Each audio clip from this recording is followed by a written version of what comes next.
All right, good morning, everyone. Good afternoon, and welcome to NASA Earth Applied Sciences Week. This week, we will celebrate the many ways NASA Earth Science helps make our world a better place.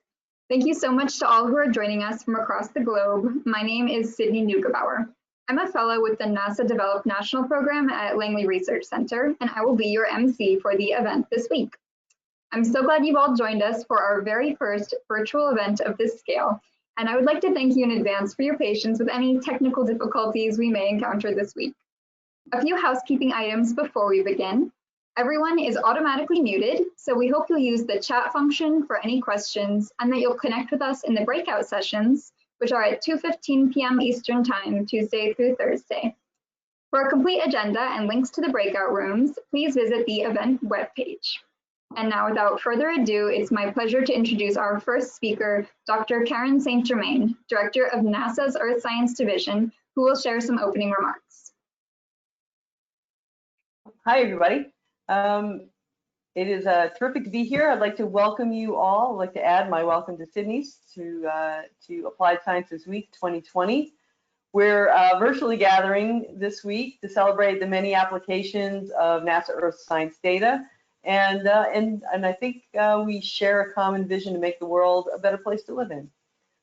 This is the first time we're holding this event online, and it is my first time attending the event at all since I just started my new job in June.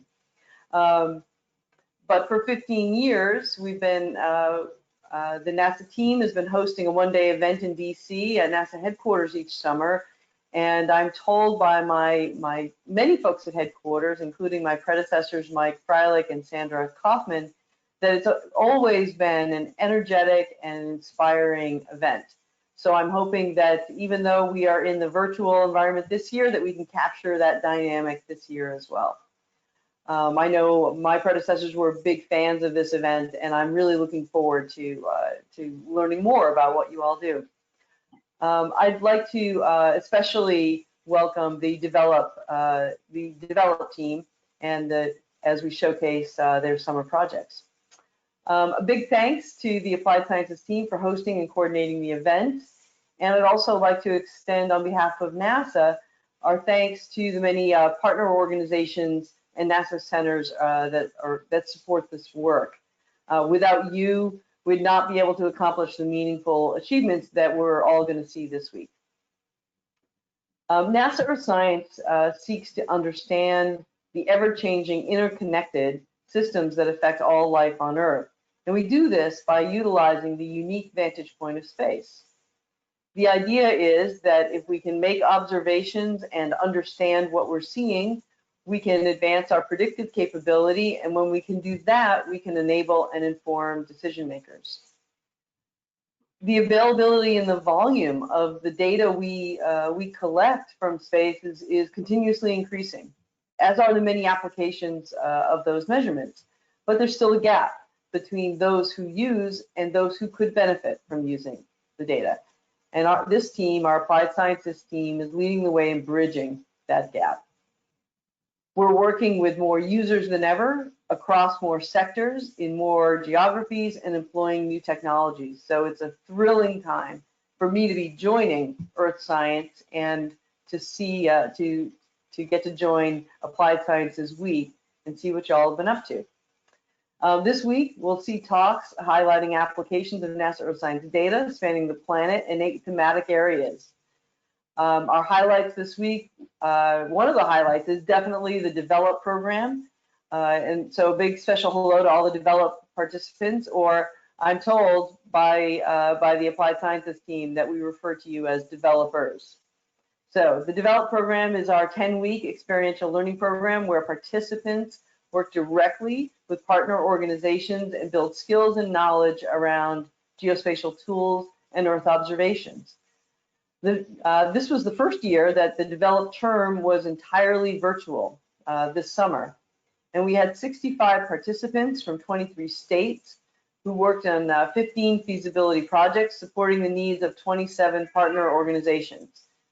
So a lot of people, a lot of projects, and a lot of partners, and many thanks to the Develop leadership team for their hard work in making the summer term a success. Let's see, so we'll hear from the developers working on these projects, and we'll have an opportunity to interact with them in virtual breakout sessions Tuesday through Thursday. We'll also hear from many people across the Applied Sciences program. For example, we'll include highlights from 12 principal investigator-led ROSES projects, 5 severe hubs, the NASA Valuables Consortium, our Global Partnerships Program, the NASA Harvest Consortium, and our Western Water Applications Office. We'll also hear about our work to support the UN Sustainable Development Goals and the agency's engagement with a key partner in Central America. And you'll be treated to comments from Sandra Kaufman, Jack Kay, and Kevin Murphy, who are part of our Earth Science leadership team. And they'll talk a little bit, I hope, about how the work that Applied Sciences does is connected to all of the rest of the Earth Science activities. I look forward from hearing from and interacting with so many passionate people. You're finding innovative ways to use data to benefit society, and I think that is absolutely thrilling. To the project partners joining us, we hope you'll not only learn from the project and team you engage with, but also from the many other examples you'll see presented this week. NASA Earth observations are a tremendous resource you can harness, and we want you to tell your friends and colleagues. Best of luck to all the presenters this week. We're excited to see the innovative approaches and new partnerships and relationships you've built while applying Earth science for societal benefit. Thank you again. It's a thrill to be here, and I'm really looking forward to learning what you've all been up to. Thanks. Thank you so much, Dr. St. Germain, for attending and for those remarks. And now please welcome the Director of NASA's Applied Sciences Program, Lawrence Friedl, for a few more opening remarks. Great, thank you, Sydney, and thank you, Karen. And let me add my welcome as well. Over 500 people have registered. And we have actually over 250 people already online today. And so from Bangladesh to Hawaii and from London to Wyoming, we have people joining from universities and industries, nonprofits and governments, both domestic and international partners. So people from around the world are joining this. So thank you very much. It is actually one of the weeks that we really look forward to every year, that we can tell people around the world of how people are using Earth observations to make decisions and improve their actions and all that. So welcome to the partners, as Karen mentioned, as well as people, to everyone who's listening in. So at the broadest level, I think nothing in Earth science makes sense except in the light of a systems approach. When you look at land, oceans, atmosphere, the cryosphere, when you look at the water cycle, the carbon cycle, the energy cycle, you look at human interactions, there's forcings and responses within the Earth. And so everything is all connected in this Earth system. And when we talk about applications, it's a matter of this is where the data and the knowledge sort of inform the decisions and inform the actions. And so from the broadest perspective, nothing in Earth science applications makes sense except in light of service. We fully recognize that it's the partners who are the ones who own their decisions. NASA and the Applied Sciences program, we are not the ones who own the decisions. It's the partners that do. And so state, local, federal agencies, they have the mandates to serve their constituents and their citizenry. It's companies and nonprofits and NGOs. They're the ones who have the products that they deliver or sell to their clients. And so we recognize the fact that there are risks in applying new information. And so it's our partners who are taking those risks and trying out this new information that we're helping them with. And so that's our service. Our service is in supporting them. Our service is in reducing the friction and maybe reducing both the real and the perceived risks that the organizations may have in trying to apply it. And so this is a week to sort of take stock of where are we with many of these types of examples. Where is that we can be helping people learn from one another about these efforts. And so today at Applied Sciences Week, we're going to be hearing from a number of the program managers at headquarters, as along with colleagues at leads at NASA centers and people from Develop and all that. And so I'm really privileged to be able to work with these people on a day-to-day basis. The program managers at headquarters, the leads at the centers, really, I'm privileged to call them colleagues. We also have a great panel today of our partners. We learn a lot by talking and especially listening to our partners. They really help us understand both how the data can be used, and they also help us identify what might be some new research, what might be some new satellite missions that we can be pursuing. To everyone, as Karen mentioned, we hope that throughout the week that you'll be hearing about some uses and some applications of this information that your organization will want to try out. I'll also add a special welcome to the developers. I really, really appreciate everything that the develop team does to work with new partners and all that. At this point, I want to turn over to Emily Salek-Glassman for you to learn more about the Applied Scientist Program itself. For all intents and purposes, Emily serves as the Deputy Director for the Applied Scientist Program. She started midway through 2019, which is really hard to believe because she has done so much in just 1 year. I've come to rely on her quite a bit, including telling me when to get off the stage. And so seeing her picture, I think now is the right time. So everyone, Emily Salek-Glassman. Thanks so much, Lawrence. And I'll just echo what Karen and Lawrence said, which is it's so exciting to be here with all of you today, with all, I see 286 of you today. So I'd like to give just a little bit about an overview about the Applied Science Program and where we sit within NASA. Next slide, please. So zooming out, this is our Earth, this is our home planet, and we have an incredibly exciting mission in the Earth Science Division, which is to understand this planet as a system, as an interconnected system, and then use that knowledge to benefit people and all the other life on that planet. So what do? We develop, launch, and operate a fleet of Earth-observing satellites and instruments, some of which are airborne.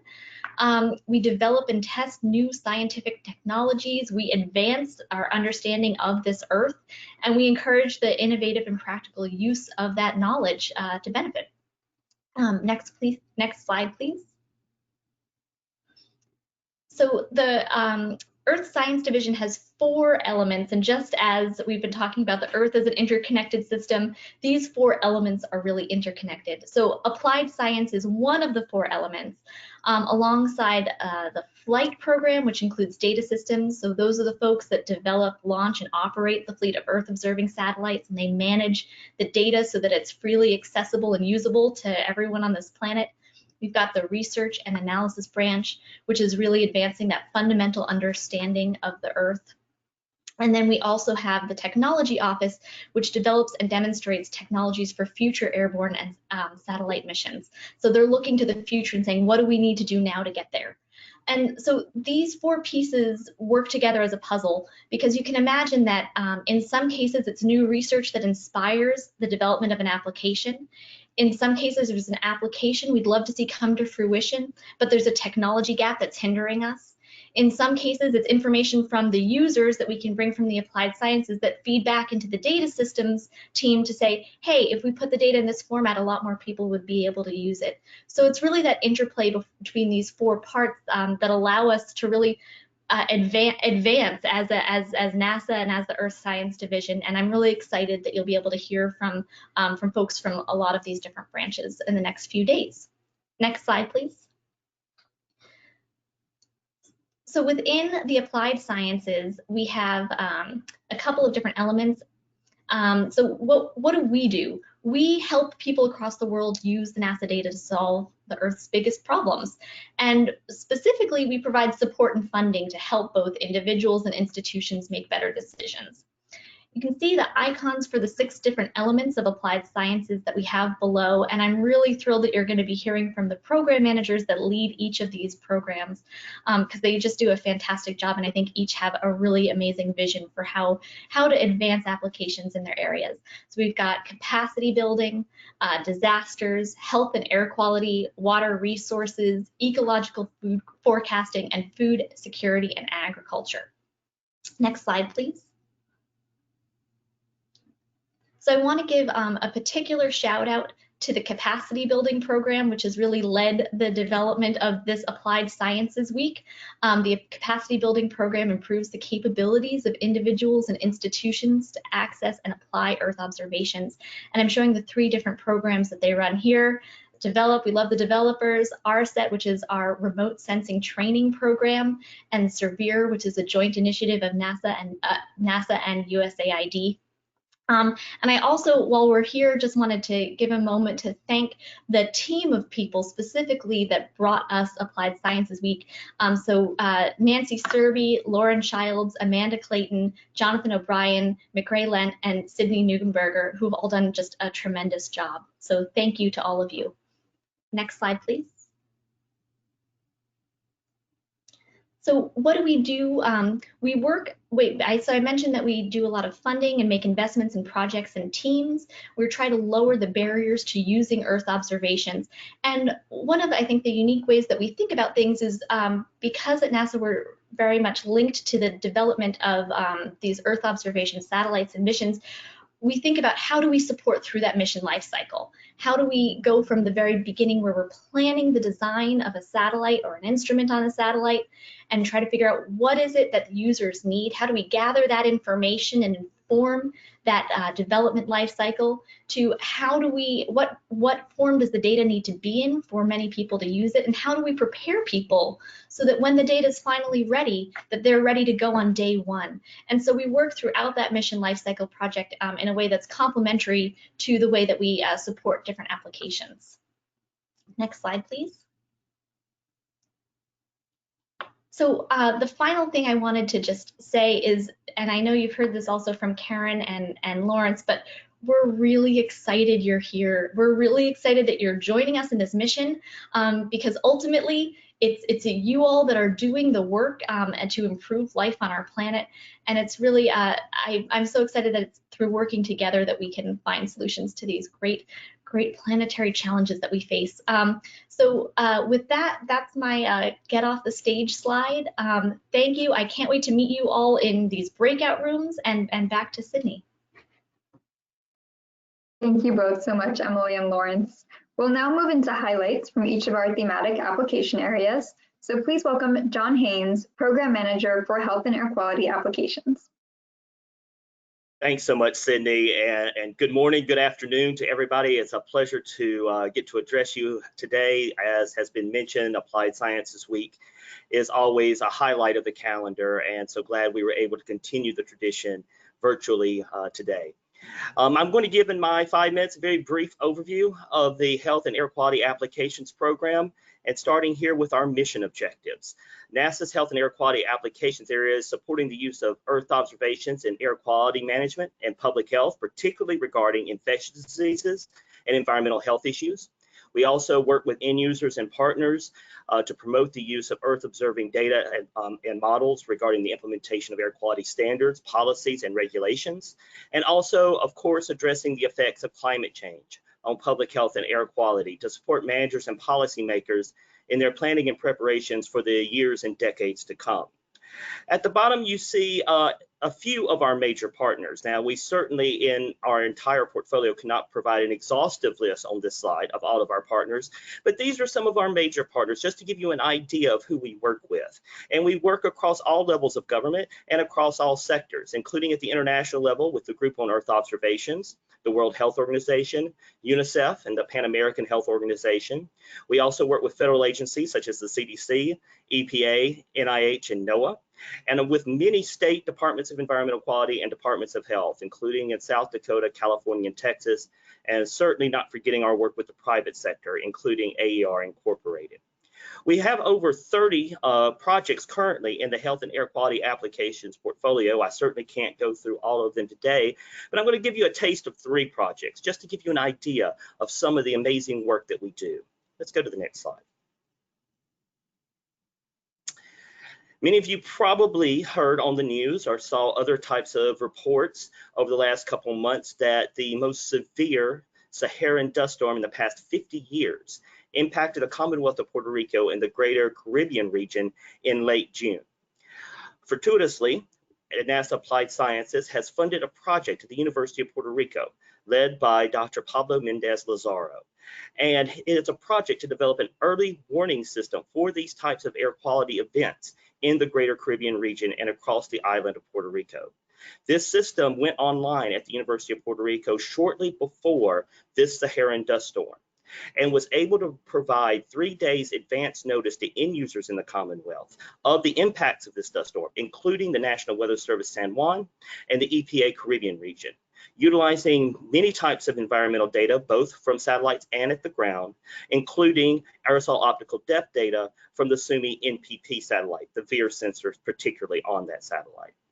For more information, we invite you to go see the web feature that was recently posted about this event and the response of Puerto Rican officials thanks to NASA Earth observation data. Let's go to the next slide. We worked in partnership with the New York State Department of Health, NOAA, and particularly, I want to say at the New York State Department of Health, the lead for this was Dr. Tabasa Insof, and she's an epidemiologist at the New York State Department of Health, and she had a theory. She had a theory that actually the heat advisory thresholds set by the National Weather Service offices in upstate New York were set too high for the actual health impacts from heat stress on New Yorkers. So she actually took health data, it was health admission data from clinics across New York, and she correlated that with temperature information derived from the NASA-sponsored North American Land Data Assimilation System. And where she found was admissions for heat stress, dehydration, heat exhaustion, heat stroke were actually occurring at lower temperatures in New York than the threshold set for heat advisories by the National Weather Service. Thanks to her work, the National Weather Service actually lowered the threshold for issuing heat advisories in upstate New York by 5 degrees Fahrenheit in 2018, an event that was actually touted by Governor Andrew Cuomo's office in a press release. And we also, of course, have a NASA web feature at the bottom describing this project. On Thursday, Dr. Insof will actually be addressing Applied Sciences Week, and so you can find out more about the project with her talk on Thursday. Let's go to the next slide.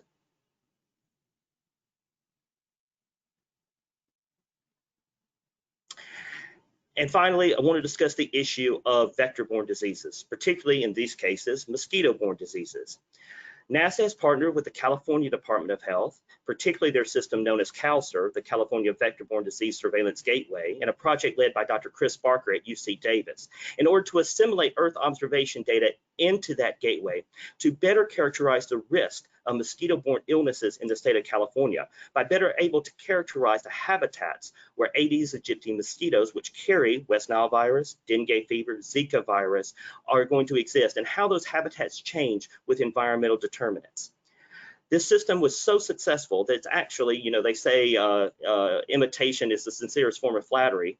Well, it was so successful that several states have actually imitated the system. And there's now not only a CalSurv, but a Utah Surv, a Jersey Surv, and a Guam Surv in the territory of Guam.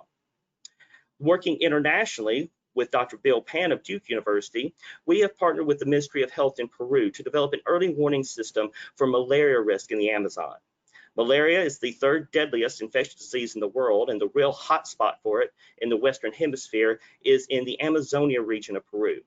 Using Earth observing data such as land surface temperature, precipitation, vegetation density, we've worked with the Ministry of Health in Peru to develop an early warning system for malaria, particularly centered on the Iquitos region in northeast Peru, to allow the Ministry of Health to make better decisions of where to deploy humanitarian aid, as well as malaria prophylactics, and also where to target fumigation in order to reduce the prevalence of the mosquito vector. And again, invite you to check out the web features on both of these projects. That's at the bottom of the screen.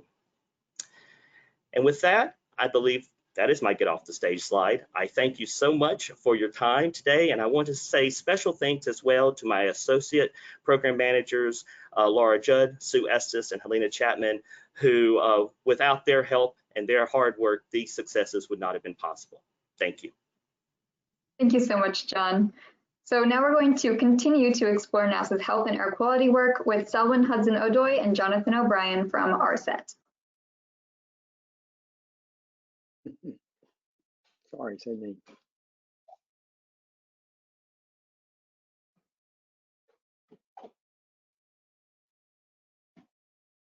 Selwyn, I think you're muted. Forgive me. My name is Selwyn Hudson-Odoi. I am a training coordinator here with the RSET program, and we're going to talk about today. I'm joined by my colleague Jonathan O'Brien, and we're going to talk about how we kindle capacity using the Idaho Wildfire Smoke Portal. So to give you all some background about the RSET program, we at RSET help to train people to use NASA data and NASA resources within their work in remote sensing and satellite imagery to make decisions and advance their work in different fields such as health and air quality, which we're going to be discussing today, disasters, eco-forecasting, and water resources, among others. And to give you all some history about RSET, we offer online and in-person trainings, actually using GoToWebinar. And since 2009, we have trained over 45,000 people online and in person in all of these different fields. And in particular, RSET started by incorporating health and air quality trainings using in-person workshops back in 2009. And during that time, we have trained over 6,700 people in our 11-year history as an organization. And to give you all an example about how successful our reach has been, just this past May, we conducted an air quality training talking about NO2 and aerosol measurements, and we brought in over 2,000 participants on that particular train. And to talk about a success story and how we've been successful with the Idaho Wildfire Smoke Portal, I'm going to pass it over to my colleague, Jonathan. Hey everyone, my name is Jonathan O'Brien. I'm with RSET, and I'll tell you a little story about one of our participants named Sarah. So Sarah's a senior scientist with the Idaho Department of Environmental Quality, and she did some remote sensing in the past. She used to do some active remote sensing with glaciers, but long story short, she doesn't do that anymore. She was kind of thrown into this side of remote sensing that she'd never seen before, and she was brand new to. Working with wildfire and smoke, and faced with this situation, she found some of our trainings and started taking them, and this kind of brought about some ideas, and one of these ended up being the Idaho Wildfire Smoke Portals.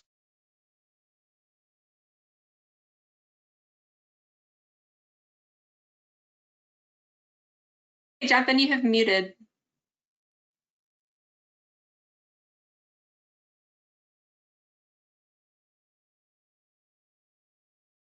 Jonathan, we're not able to hear you just now.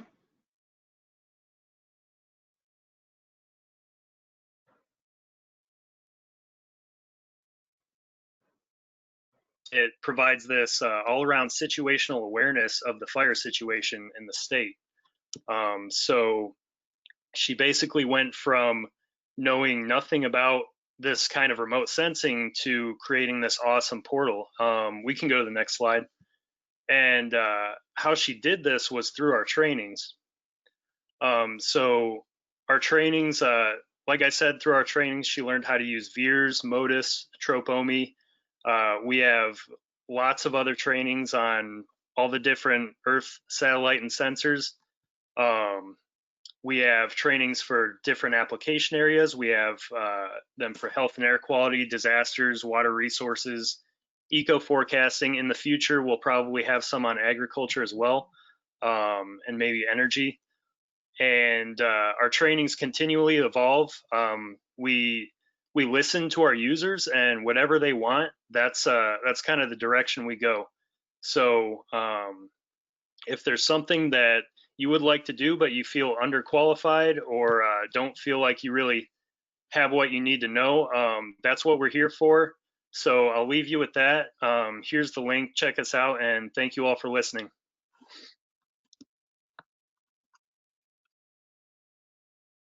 All right, thank you both so much. We're now going to move into exploring NASA's ecological forecasting applications. So please welcome Woody Turner, Program Manager for Ecological Forecasting. Hi, Sarah, and thanks a lot, and thanks everybody for joining us today. This is quite a group. When you think about forecasting and satellites, I think you tend to think about weather and climate forecasting. And the premise of this ecological forecasting program at NASA is that we can combine satellite data with ground-based or in-water data and modeling to actually bring living systems into our forecasting ambit.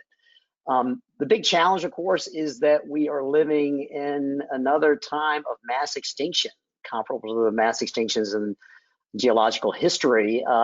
The difference with this mass extinction is that we're driving. We humans are driving it, and it's a global phenomenon. And as a global phenomenon, it needs a global response.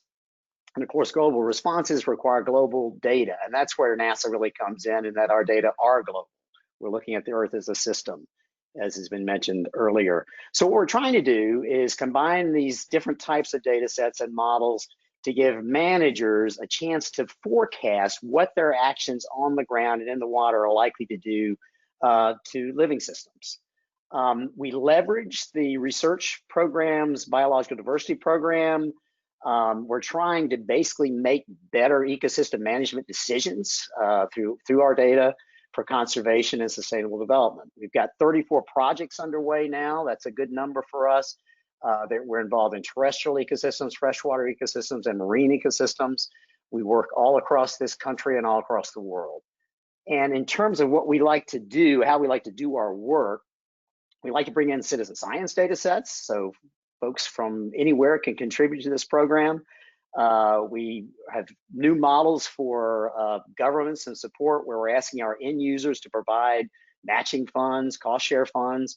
We're working within the Group on Earth Observations, or GEO context, to support the Geo Biodiversity Observation Network, or GeoBond, and the Geo Earth Observations for Ecosystem Accounting effort. And then finally, we've got a new effort just getting spun up in the Western US, where we're trying to use satellite imagery to catalyze large-scale conservation. We're talking conservation at the state or even regional scale, looking at connectivity and other factors. Next slide, please. So I'm going to do what John has done and give you just a couple of examples from the program, just to give you a flavor of how we do ecological forecasting here at NASA. First of all, we've got an example from Boise State in Michigan. This is Neil Carter, is the PI. And what Neil is trying to do is work with our partners at the Park Service, who are very concerned about maintaining the integrity of the systems they manage. And by integrity here, we're talking about the naturalness of those systems. And so they're combining some interesting data sets. They're combining the night lights data, which is a relatively new NASA data set, which looks at lights at night at a fairly fine resolution. Also noise data from in-situ sensors the Park Service has sent up, and looking how these two factors, light and noise, human light and human noise, affect how mountain lions, mule deer, their prey, select for habitat, and how they move around in their habitat through time. And so this will help them understand how good of a job they're doing at maintaining natural systems for these key species, these sort of keystone species within the systems. Next slide, please. As is probably obvious here, one of our big challenges, not only for ecological forecasting, but throughout applied sciences, is we have to integrate data from multiple types of platforms. This is a neat project. Heather Lynch is the chief investigator. She works at the State University of New York in Stony Brook. And what Heather's trying to do is understand where all the penguins are in Antarctica. And that's challenging. It's a big place. The penguins are not everywhere all the time by any means. And so what Heather and her team have done is to combine Landsat data to look for changes in color on rocks and in snow, because penguins eat a high crustacean diet that colors their poop often to either pinks or sort of oranges colors. So you can track them from very largely coarse resolution with the Landsat, combining high resolution commercial data to actually get to where the penguin nest sites are, and then use a drone, as we're seeing here, to actually fly over and count the penguins in those nest sites.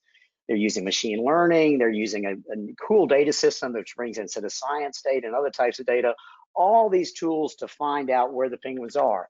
They've been extremely successful in doing so. They found new populations, unknown populations of penguins. We're talking millions of birds here that were sort of off the map until this study got underway.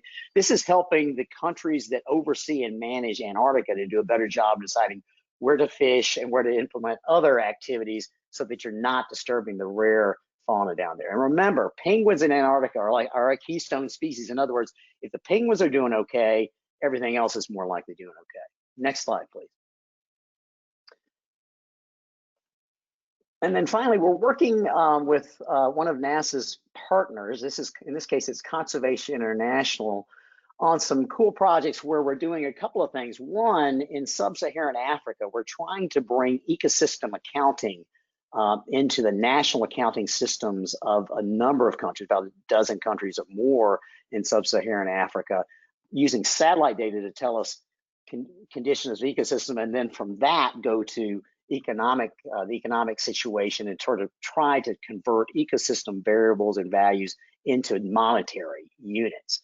We're also working in the Okavango Delta in Africa, the Mekong Delta in Southeast Asia, to understand how these critical freshwater ecosystems, some of the most threatened systems on Earth, are doing. Again, using remote sensing as probably the top-down view with in situ and model data to round it out. And so those are just a couple of things we're doing with our partner, Conservation International. And that'll be my last, upcoming is my last slide. I have a context slide. Thank you guys for your time, and thanks, Sydney, for letting me go on a little bit about ecological forecasting. Thank you so much, Woody. So now please welcome Andrea Nicolau, Servier Regional Science Associate for the Mekong region. All right, good morning or afternoon, everyone. Thanks for being here. My name is Andrea Nicolau. I work with Servier as a Regional Science Associate for the Mekong Hub, as mentioned, and I'll be highlighting Servier activities within the ecological forecasting land cover thematic area, which is led by Africa Flores in the Servier Site Explanation Office. Next slide, please. So if you have never heard of Servier, Servier is a joint initiative between NASA and USAID, and we work around the globe in collaboration with regional centers of excellence using satellite data to address critical challenges in developing countries. We currently have 5 hubs, one in South America, Servier Amazonia, where we work with CEAD, 2 in Africa, Servier West Africa, and Servier Eastern and Southern Africa with RCMID, and 2 in Asia, Servier Hindu-Kush Himalaya with ECMOD, and Servier Mekong with ADPC. We have our Site Explanation Office here in Huntsville, Alabama, and of course the NASA and USAID headquarters in DC. So in addition to the hubs, we have our NASA Applied Science team with 20 principal investigators that work together with the hubs for service co-development. We're working for different thematic areas. First, agriculture and food security.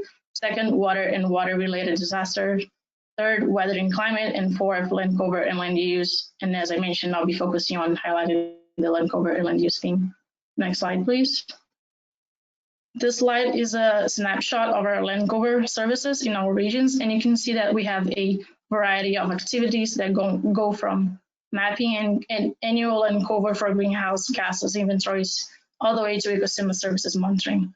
Some examples are the regional land cover monitoring system in the Mekong and in the Hindu-Kush Himalaya regions, the locust infestation monitoring in the Africa hubs, and detection of illegal gold mining in the Amazonia hub. The service I'm going to highlight today briefly is the fire forecasting in the Amazonia hub. Next slide, please. So the seasonal fire forecast provides critical information to enhance decision-making by giving an early indication of fire risk across the Amazon region. And NASA is contributing directly to the Amazonia hub to improve the robustness of the fire forecast through our NASA Applied Science principal investigator, Doug Morton. Doug Morton, his team, and collaborators developed a platform that shows prediction of fire risk in high biomass regions, and the platform currently provides forecasts for 6 states in Brazil, 3 departments in Bolivia, and in Peru. From their research, the conditions this year it's already meeting all the criteria to be considered very favorable for fire spread. So by looking to sea surface temperatures in the tropical North Atlantic Ocean, the team are able to see if we have the right stage for elevated risk of fires in the Amazon, which is the case this season with warmer than usual sea surface temperatures. And we're already seeing signs of fire spread. In Brazil, INPE, the National Space Agency, already recorded 28% increase in number of fires in July of this year compared to last year. And also recent increase in deforestation and new difficulties for firefighting due to the COVID-19 pandemic also make conditions more favorable for fire ignition. So by working with Servier Amazonia, the seasonal fire forecast has already been distributed to agency leads in Brazil and Peru to communicate the potential for drought conditions to amplify fire risk this year, so that it can guide prevention planning across the region. The team is also working on a monitoring tool to be released that will focus on identifying fire typology. So being able to tell if fires are deforestation fires or agriculture fires or understorage fires to provide more complete information and support on decision-making but it will also be useful to inform on the legality of fires. Next slide, please. So if you have any questions or want to know more about our land cover portfolio, I have my email here, and also Africa Flores, who is leading the severe land use land cover team. And we have also more severe presentations today and the following day, so stay tuned. Thank you. Thank you so much, Andrea. Looking forward to hearing more from Severe in the coming days. We're now going to shift our focus to disaster applications with an overview from David Green, Program Manager for Disaster Applications. Well, thank you, everyone. I hope everyone is safe and secure, but for the next few minutes, I want to talk about what we're doing so that a hazard need not be turned into a disaster. So next slide. So the disasters program promotes the use of Earth observations, much like every other program. But our goal really is to put ourselves out of business by reducing the risk and building the resilience of communities, nations, and those who are stakeholders to take action, from a global scale to a local scale. And as you see here, from the satellites, the full cycle of disasters, from preparedness through event to recovery. And as you can see in the lower corner here, this week, Storm Isaias hitting us on the southern coasts and others around the world, people taking protective action. A disaster is the consequence of social decisions. So where we act, where we live, and how we respond to the exposures and vulnerability is what our program is all about. Next slide. I'll give you a couple of examples of the situations. So providing the information on where floods are, the extent, the rainfalls, the soil moisture, that information gathered together by our scientists, our partners, those in food programs and engineering programs and city planners, help communities stay above the water. Next slide. We work globally. As we're all experiencing COVID, it has not stopped hazards from happening and disasters from evolving. So here, Cyclone Amphoon just a few weeks ago, cyclone hitting our coasts of Bangladesh and India, communities having to evacuate, impacts happening on infrastructure. So disasters program and our investigators informing World Food Program and others in humanitarian relief and response. Next slide.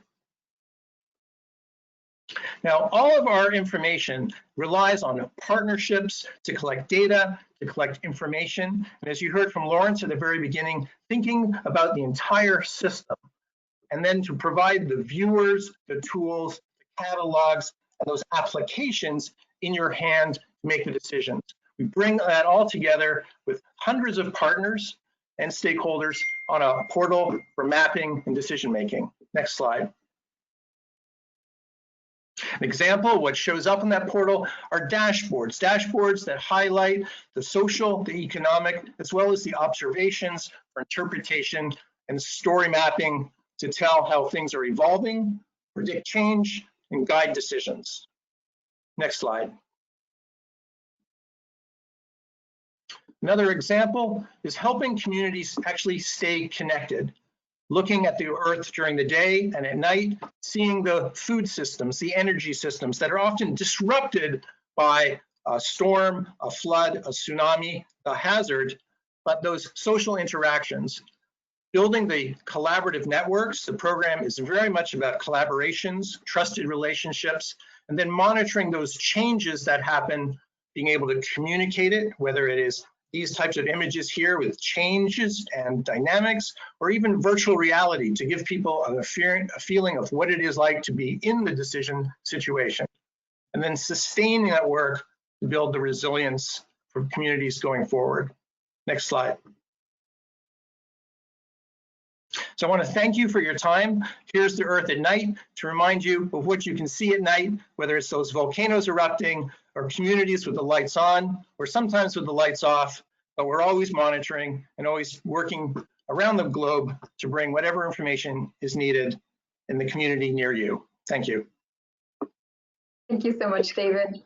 So up next, we're going to hear from Erica Munshi, a participant with the NASA Developed National Program and our location at Goddard Space Flight Center.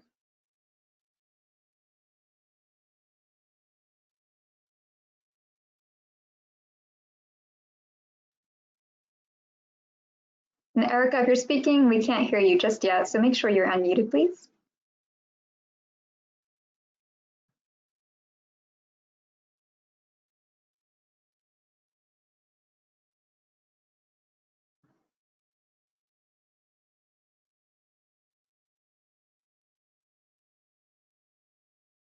All right, Erica, it looks like you're self-muted now. Let's give it one more try.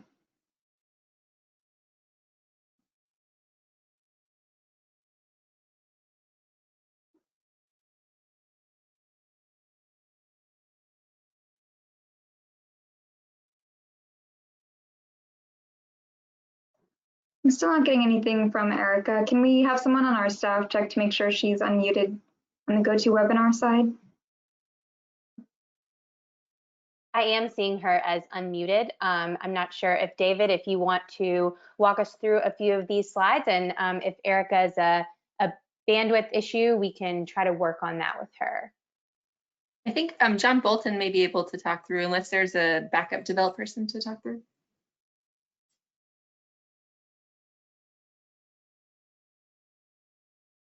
Do we have a backup develop participant who would like to share these slides? Erica, give it one more try if you don't mind.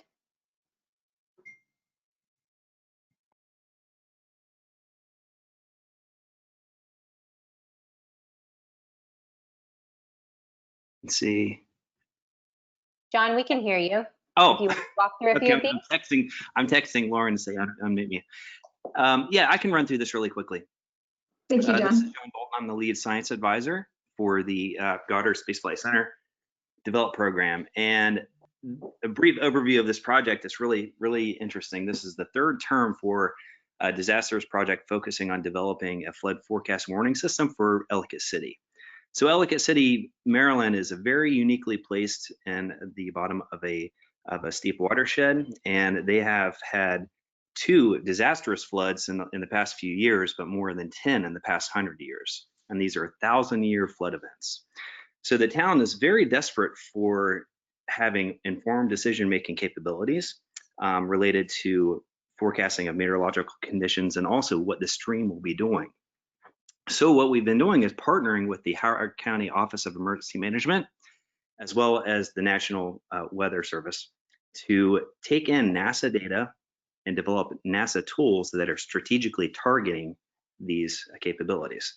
So what you see here, this is based on 3 different elements: taking in data acquisition from NOAA and NASA, and applying these in a meaningful way through a model development using a sequentially trained real-time estimated model or machine learning based application. And the focus here is trying to predict stage heights in the streams, and then implementing these in a real-time fashion and providing these stream forecast stage heights to our partners in the Office of Emergency Management. And finally, we're integrating these into a portal for portal integration on their One Rain system. Next slide, please. And this is a very interesting example of the model performance. And what you see here is actually a hydrograph of the stream heights from the 2018 flood event. And this was a disastrous event. There was lives lost, and most of the businesses in downtown Ellicott City were destroyed. And you see here, the yellow line is the warning. The red line is the alarm that would go off. And the black line is actually the stream height that was observed. And the blue dashed line are predictions made by the stream forecasting model that was developed by the developed team. So this is sort of a hindcast assessment looking at the accuracy of testing the feasibility and accuracy of this flood forecasting system. And we're testing our uncertainty and accuracy of this using the Nash Sutcliffe Efficiency Index. Here we see we have an index of 0.89. So in fact, we do show that there is a lot of value being provided by our machine learning based approach and the satellite based observations. Next slide. So in short, what we've done in a very short time, keep in mind these are 10-week projects, we've managed to develop from scratch a machine learning based flood forecasting model and integrate this into a dashboard that's operational right now. And I'm sitting about a mile from downtown Old Ellicott City right now, and because of the hurricane, the town is preparing sandbags and they're getting ready for this next flood event. So what's really, really interesting about this project is that we've worked extremely closely with a lot of residents in the town, a lot of the decision makers in the town, and Howard County Office of Emergency Management. And I'm extremely proud of this team. They've they've provided a great amount of information and tools to our end users. This may be the last slide. Thanks so much. All the credit goes to the developing team. They did such an amazing job on this. Yeah, thank you so much, John, for stepping in, but big thanks to the Ellicott City Develop team for their work this term. So I will now welcome Sarah Brennan and Indrani Graysick from NASA's Water Resources Program and the Western Water Application Office. Thank you very much. As it was mentioned, my name is Sarah Brennan. Today I'm going to be giving the overview for the Water Resources Application Area, which is managed by Dr. Bradley Dorn, followed by a presentation on the Western Waters Application Office by Indrani Graysick. Next slide, please. Oh, got it. So water is essential for all of us. Information gathered through satellites and airborne campaigns is a critical component needed to address the world's largest water challenges. For decades, NASA has been providing society with information on key water elements such as precipitation, snowmelt, water levels, evapotranspiration, and water quality indicators. What's exciting is that in the next few years, new satellites launched will be able to provide even more information using technologies from space. NISAR will use microwave operations to provide further details on soil moisture levels, and SWAT will be able to provide unprecedented remotely sensed information on rivers and reservoir levels. Next slide, please. As a program and a community, we are challenged with applying these observations in a meaningful way. We are collaborating with decision makers to get them the information they need for effective water management, including addressing some of the most basic questions like including some of the most basic questions like how much water will there be, where will it be, and when will it be there? We're doing this by improving efficiency and accuracy of freshwater availability, helping others better predict impact of events like floods and droughts, optimizing basin level water management for long-term sustainability, better understanding water use to improve management strategies, and protecting human health and environment by providing water quality indicators. Next slide, please. As an example, these 3 projects funded by our program are making major advancements using EO for water management. Distinctly different projects, but all helping save lives and money. First, by integrating albedo into snowmelt estimates, the Colorado River Basin can better predict how much water will be in the rivers and reservoirs, up to 3 weeks more accurate than current estimations. Secondly, by identifying algae blooms, states can strategically deploy human resources to test for toxicity and close recreational lakes, protecting human health.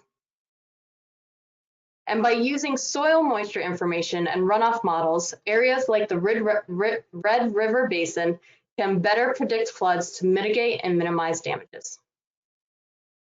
Next slide, please. One more. Thank you. So as a program, there are 3 ways we are supporting these novel applications. First, we're directly funding researchers in the community to collaboratively work with stakeholders and collectively find solutions for their water challenges. We're also ensuring the integration of NASA technology and capabilities into the international, national, and regional dialogues through a cadre of activities by the program staff, and by establishing the Western Water Applications Office that focuses on the unique water challenges to the Western states. And so keeping the majority of the time for the Western Water Applications Office, I'm now going to turn it over to Indrani Graysick, the program manager, to give you an overview of that office. Thank you. Hey, I hope everyone can hear me. Hi, Sarah, thank you so much. Yes, this is Indrani Graysick, and I wanted to talk to you today about a specific initiative under the Applied Sciences program called the Western Water Applications Office. So we call it WAO for short. And the reason why WAO was put in place is, folks may not realize this, but one of the paradoxes of the Western United States and the Southwest is many people come here for the sunny days and the dry air, but the fact of the matter is we all need water. We need water to live. We need water to do all the things that we want to do, grow the vegetables, run the fountains in Las Vegas, all sorts of wonderful things. Unfortunately, water is a scarce resource in the West. There is far less rain in the West, and the rain that we do get tends to come in more and more tends to come through unpredictable events, large storms that leave large amounts of snow on the mountains that melt into our reservoirs. So a great deal of infrastructure has been built in the West, many reservoirs, many dams to try to capture every drop of water so that we can use it well. But water managers increasingly need better data about how much water is available in the air, in the mountains, and in the ground for them to be able to provide for all of the water needs across the West. So NASA's Western Water Applications Office was founded because we did see a great deal of demand and interest in NASA data to help these water managers do the incredibly important job that they need to do. And we serve the 19 states that are part of the Western States Water Council. And we actively develop relationships with these states, and we actively develop relationships with water managers across the West to try to understand their needs, try to understand what NASA tools or applications or data could be useful to them, to try to craft solutions around our NASA data and get those solutions into their hands to have a positive impact on water management. And finally, let me just say that NASA can't ever really be in the business of water management. So we want to partner with industry, with other federal agencies that are in the business of water management to help them turn the research and the prototypes that we develop and the ideas that we have into sort of sustainable offerings that can be used reliably by water managers going forward. Next chart, please. Oh, I think I'm turned 90 degrees. Let me see if I can fix that. Hopefully that's a little bit better. So water is life. I think everybody knows this. Even in the places where there's just a little bit of water, we will see life develop. Water is extremely important to everything that we do, and that's part of the reason why this office has been established. Next chart.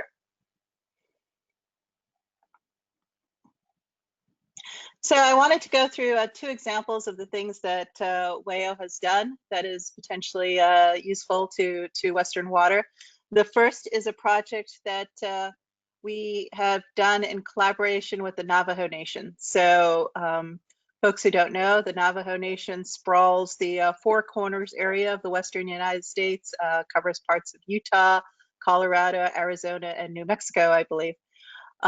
And this began as a developed project, but then was advanced further by WAO. And it was a tool that was developed to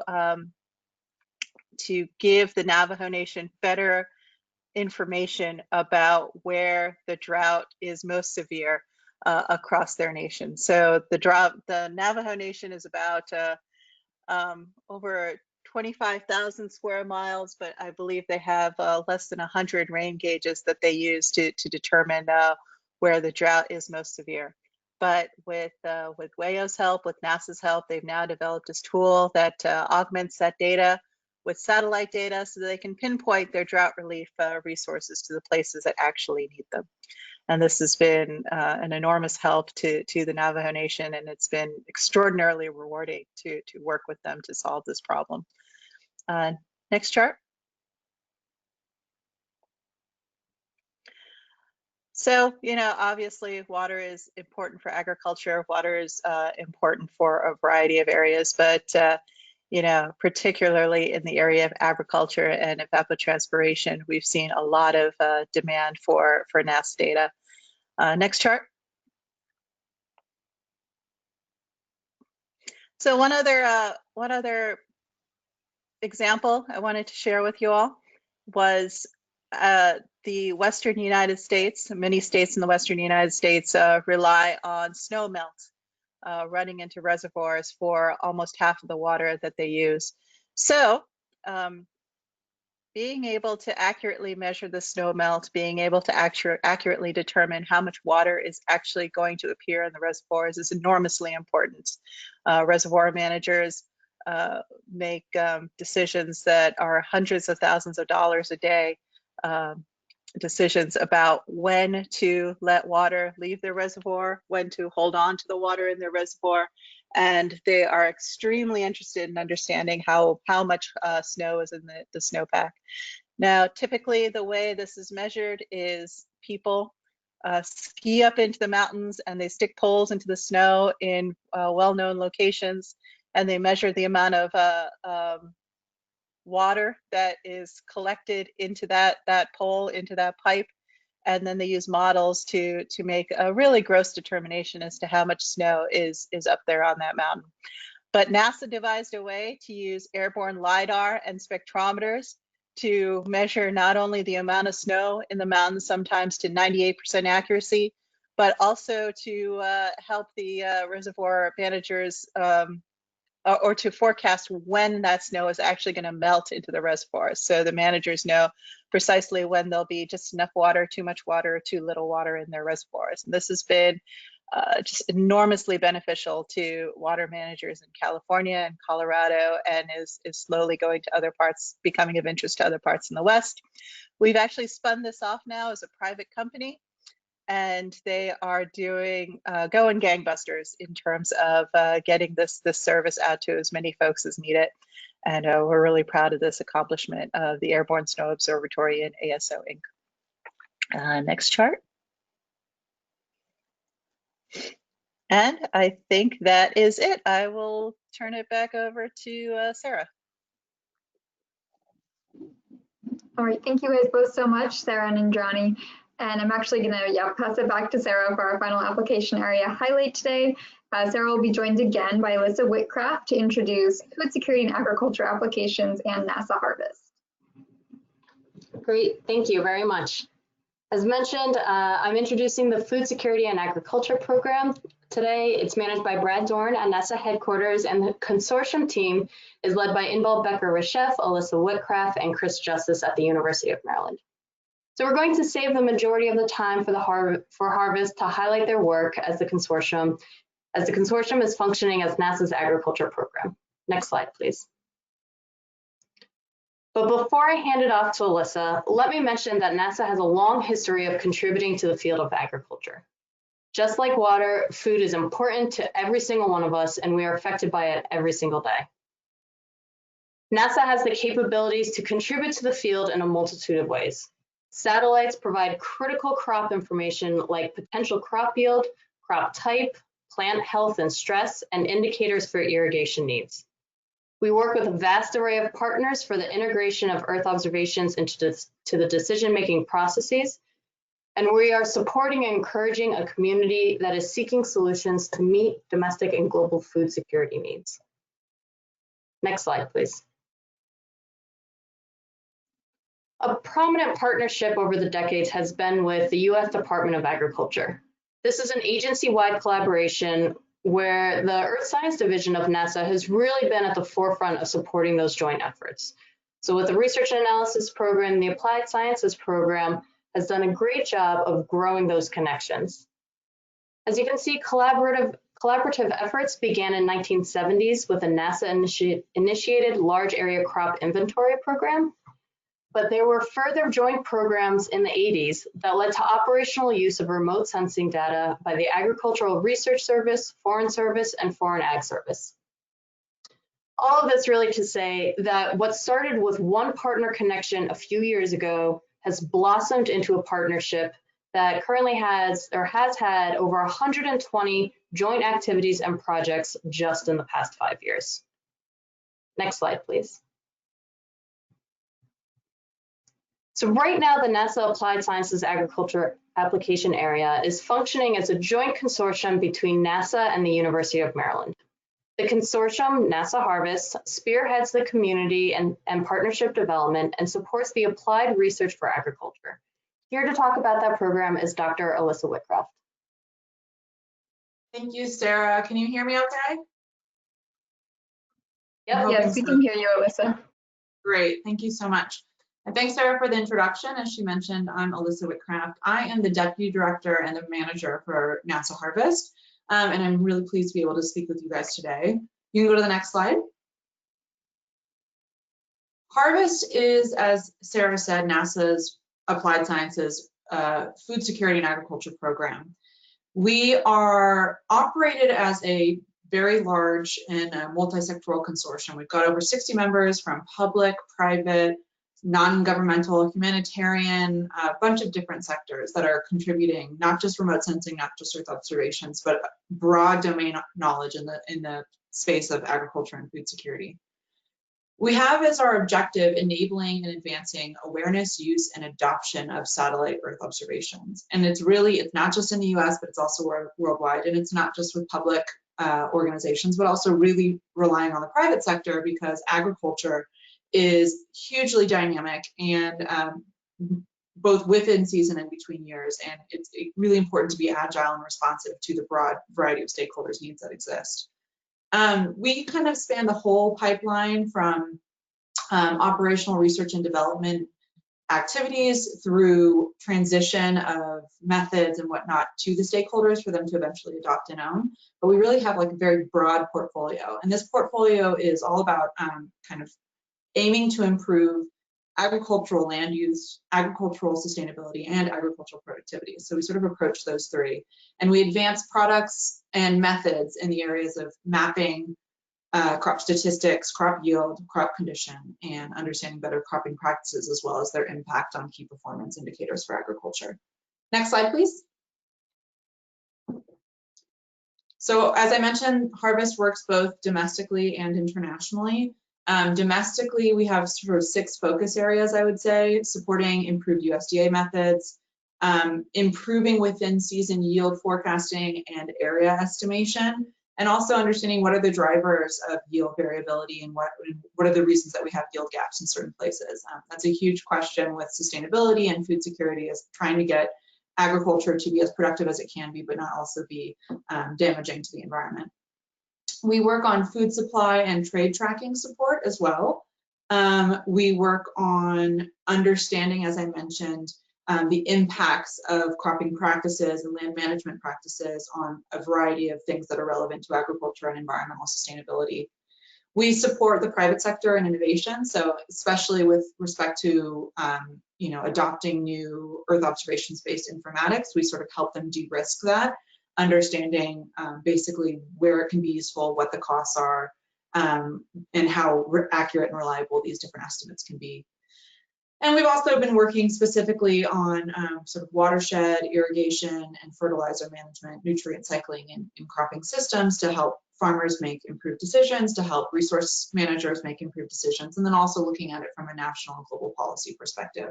So in this slide, you can see a couple of examples of our different work, whether it's nitrogen retrieval from Caillou Guan at University of Illinois, or on tillage impacts of yield by Jill Dines at Stanford, early estimations of crop planted area 6 months in advance of statistics from Hannah Kerner at University of Maryland. We've got a lot of different activities. Next slide, please. And I want to highlight 2 international activities that we have. This is a really interesting and very kind of current event. COVID, as we all know, it's affecting everybody's life on Earth. And in Togo, they had very strict curfew implementation that really had drastic impacts on people who are like living day to day.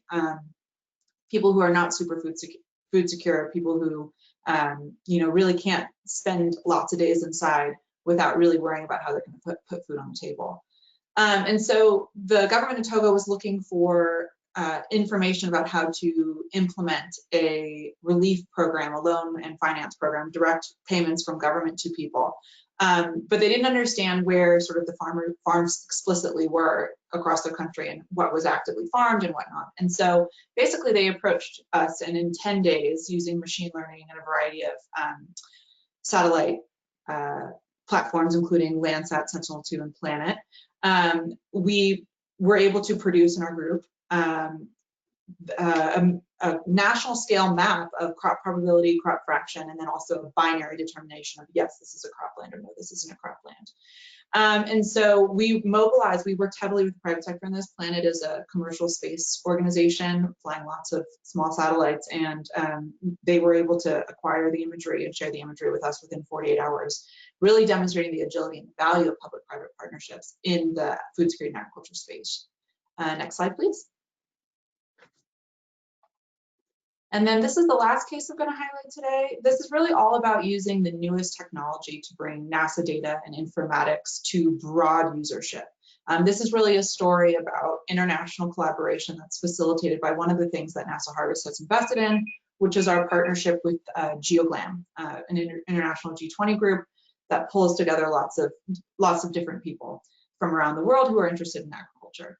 And we had a working group call in early June talking about COVID impacts. We demonstrated this NASA Harvest product known as the Global Agricultural Monitoring System. The website's at the bottom and it's open. You can go check it out right now. And it basically shows near real time kind of NDVI conditions, crop conditions, and all sorts of things like soil moisture, temperature, precipitation that might be feeding into that. We showed this to the head of estimations at Buenos Aires Grain Exchange in Argentina. And they essentially saw the severity of the drought in Córdoba State in Argentina for the first time. They knew that there was dry weather there, but they didn't know the extent of it. They didn't know how it was contextualized versus the last 5 years of moisture conditions, for example. He saw this in the interface. We actually showed him how to use it via WhatsApp, so demonstrating that not every relationship has to be super technical and complex. You can sometimes bring things directly to people exactly how they need to be accessed.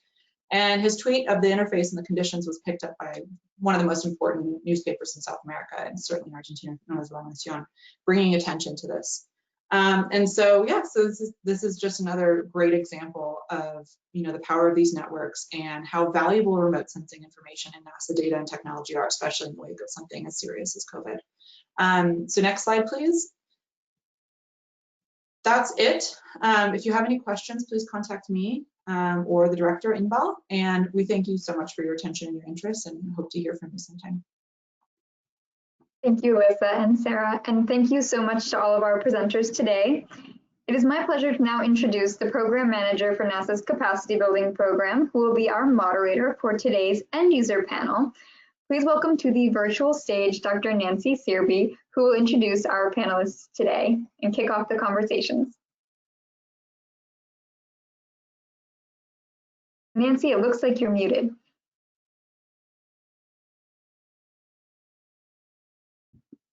I'll try again. There you go, you're good now. Yeah, thanks Sydney for welcome, and thanks to everyone for so far for all the great examples and richness of our program. It's always exciting to hear. Applied sciences is all about starting with what users need.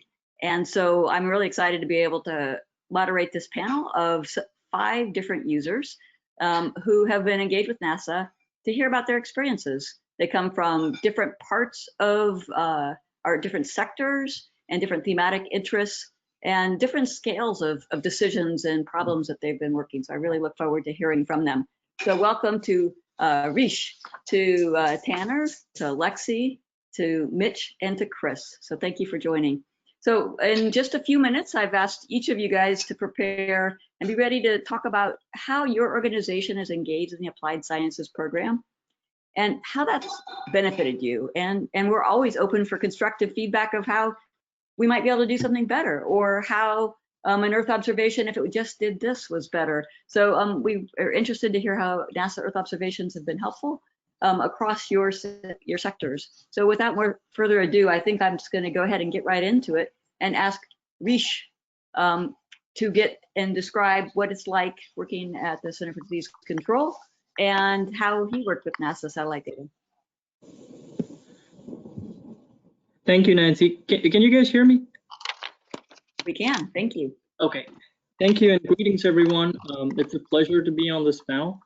My name is Rish Vaidyanathan. I'm a senior health scientist with the Centers for Disease Control and Prevention.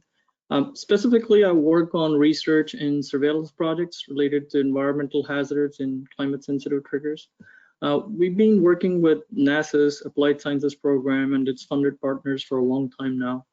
If my memory serves me right, we signed our first memorandum of understanding with NASA 15 years ago, and since then we've collaborated on several data translation activities and health investigations to support public health practice.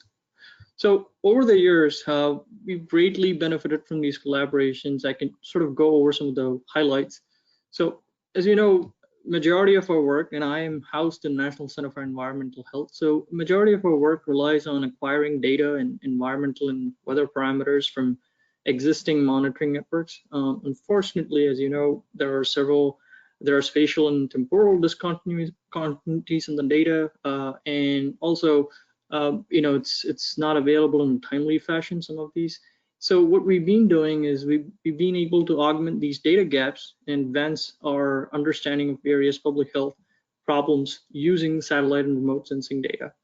For instance, we've extensively worked on augmenting gaps in air quality and temperature data, and even coming up with measures at a county level for solar and UV irradiances. We worked with, again, several NASA-funded partners on looking at health impacts from disasters, specifically looking at droughts and wildfires. We've used important data products like land cover and land use data products in various public health domains, including environmental health, infectious diseases. And lastly, our operating paradigm is, we may work on these research projects, but it's important for us to, make these data sources available to the public in a way that's easily linkable to health data. So we've done that in several ways, and one most important way is to create meaningful measures and indicators on our online data portal, the National Environmental Public Health Tracking Network, which is available to the public and enables users to query health and environmental information for a variety of topics. So again, it's been a very productive collaboration. And lastly, this is at the national level, but our partners at the state and local level have also collaborated with NASA. So there's a huge ecosystem out there of health users that use remote sensing and environmental and Earth observations to achieve or improve, address environmental challenges and improve, our understanding of some of these relationships. So I think with that I stop, but yeah, towards the end I'll be happy to take any questions. Great, thanks, Rish. Really appreciate your insights. All right, next up, Tanner. Hey everyone, I'm Tanner Arrington. I'm the GIS manager for South Carolina's Department of Natural Resources. And I'm mostly going to talk about the Develop program and our experience this summer with the Develop program. I guess it was sometime in previous spring that Sydney sent an email to our agency. And by the way, Sydney, great job emceeing this whole thing. But she sent an email to our agency and said, hey, we're interested in doing a project in South Carolina. And I just saw NASA and project. And it's not very often that somebody approaches us and just says, hey, how can we help you? And so it caught my attention. We had a conversation about what the Develop program is and how it works. And I said, that sounds awesome. And so immediately something came to mind. A coastal geologist here in South Carolina that I work with, the week before sent me an email that mentioned this index of salt marsh vulnerability. And I said, hey, that's a remote sensing product. I wonder if we can get this Develop team to help us pilot a project with this index. And so after going back and forth, we decided that it would be a great fit. And Sydney already knew some of the folks who were working on this salt marsh vulnerability index. And so we decided to go for it. The index is called the unvegetated vegetated ratio, and basically it takes the different imagery, but we started with Landsat and then we also use NAPE imagery, but to assess the ratio between vegetated marsh and unvegetated marsh, and that corresponds to marsh health or marsh vulnerability. And in South Carolina, we have 350,000 acres of salt marsh. And I want to say I read somewhere that it's like 1/3 of the East Coast salt marsh is South Carolina. So it's a significant resource, both ecologically and culturally. It is tied to our fisheries, it's tied to recreation, it's tied to the tourism at our coast, but it's also very important, the ecosystem services that it provides. So it's critical for our biologists and for our earth scientists at our agency and others in South Carolina to monitor our salt marsh. And so the Develop project came together. We've been working with students from grad students and just graduated students from across the country, and also experts in UVVR. And one of the really important things about working with Develop was that they scheduled calls with us and updated us on their progress every couple of weeks. They were constantly in contact with us, and we worked together to come up with what would be the most beneficial product for our state.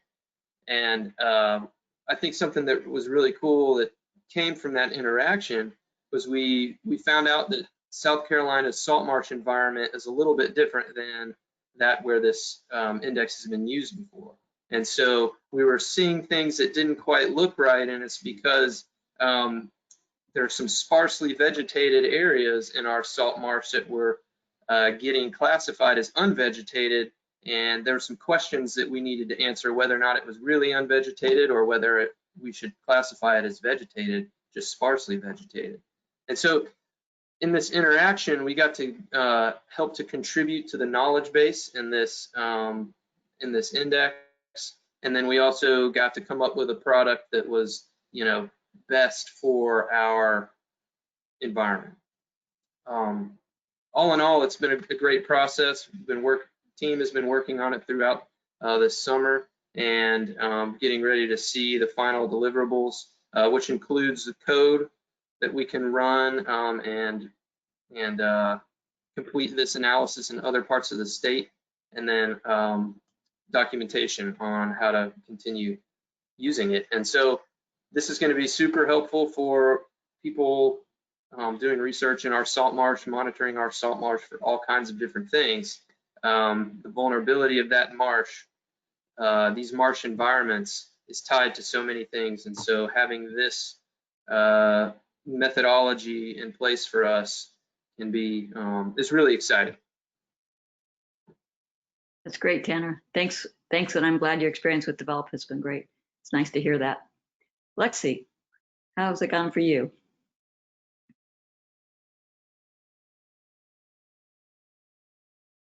It's been really excellent. And hi, everyone. My name is Lexi Miller. I'm a project manager for the city of Satellite Beach in Brevard County, Florida. To just kind of give a quick idea of what our city looks like to understand the scope of our project with Develop. We're roughly 11,000 residents, over 4.3 square miles total, and just under 3 square miles of that is actual land cover. The rest are waterways and canals. So we're a pretty small community. Satellite Beach was connected to the Applied Sciences program from actually one of our residents and volunteer board members, Dr. John Fergus. He's been a real champion when it comes to sustainability and resilience in the city. And his institutional knowledge has just been invaluable in the entire process in a lot of our city decision-making criteria. The really awesome benefit, aside from how communicative the Develop program was and how hardworking our team was on our project, was that from them, we were able to analyze and get a code and something usable for the feasibility of rooftop solar in our city as part of a large sustainability goal. Right now, our city council passed a resolution recently where 100% of our city energy demand is to be run off of renewables by 2050. And to put a definition to that, that means all energy demand within city limits. So it's a pretty big undertaking. We wanted to get it started early. It's a complex issue. And so the Develop team is able to give us capacity in terms of expertise and not funding, but data and analyses for us to figure out exactly how attainable that is and what we need to do to supplement some of our needs. The outputs include a usable tool and a project story map for residents. business owners and other individuals to understand their personal capacity for rooftop solar and to make informed decisions for their energy provisions. And the additional deliverables from the team are these really powerful visuals for guidance for our continued development. Satellite Beach is small, we're built out, and we're intracoastal. So we're bordered by an ocean and by a lagoon to the east and west. And then we're bordered by two small municipalities to our north and south as well. So we're pretty limited in terms of our geometry. Making the most of our space in that limited geometry is a really big deal to our development and our resiliency as a community. Great, thank you. Interesting application at the more local scale as compared to the salt marsh scale. Thank you. Next up is Mitch. How has your work with applied science gone? I've been involved with NASA Earth Science program for a substantial part of my career. I realized looking back that during my PhD degree days at the University of Miami Rosenstiel School, I was funded through NASA Goddard Space Flight Center, 1978 to 81. So I do go back quite a few years. Then during my 30+ years, working years as a private consulting company in Melbourne, West Melbourne, and now Melbourne Beach, right down the road from Lexi, I formed Rockford's Ocean Fishing Forecasting Service, and now I sold that in 2018, and I'm with Fishing Oceanography Inc., another scientific consultant company. But after I left Rasmus and academia and forming that scientific consulting company, we used NASA and NOAA Earth orbiting satellites to provide fishermen with pay-per-view enhanced data products on a worldwide basis. These were in the form of oceanographic data analyses with text and annotated enhanced imagery, which facilitated fishers to find and catch more efficiently within management constraints. We provided similar enhanced image analyses that were used by the oil and gas industry to advise them of unfavorable and operationally dangerous currents, as well as for their ship transport around the world. Through these NASA grants, we partnered and provide data also with fisheries managers, advising them how environmental changes would affect the catchability of fish, including such fish as bluefin tuna, swordfish, mackerel, sharks, herring, and squid. All these are being used now in improved stock assessment techniques.